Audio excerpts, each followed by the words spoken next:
anao mety wai tsy nahalala ay mbola misy fahagagana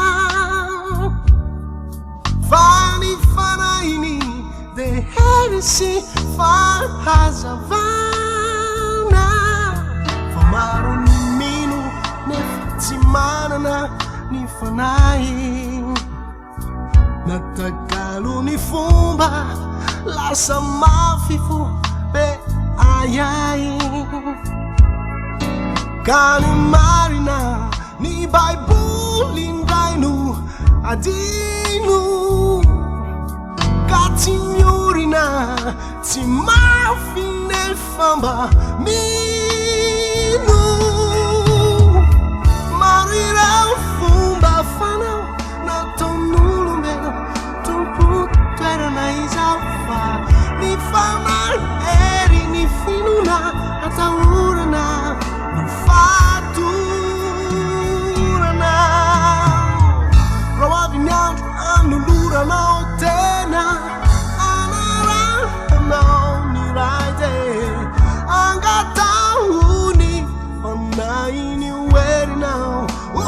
herinao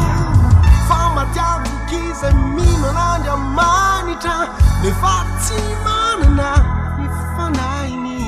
fa ny fanasiny talentanao anampy anao Angataho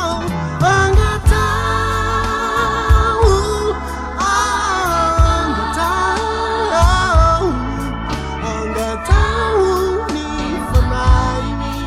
fa homeninao Angataho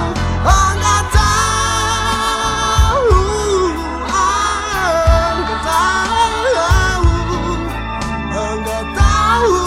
ny fanahy fa homeninao tsara anareo ny fialako hoy Jesosy raha tsy hialao tsy ho avy ny mpananatra raha andeha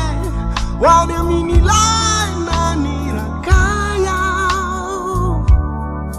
deo iraiko izy aty aminareo aty aminao faratongy izy amikaiky ny fahotana ampanao ny marina izy ampanaiky ny fitsarana ankalazy izy anambara izay aniray taritana izy mandrapiavy ny fiainana mandraky izay maro ireo fomba fanao nataon'olombelona tompon-toerana izao ny fanahy hery ny finona atahorana ny fatorana raha avy ny andro anoloranao tena anarahanao ny ray de Angataho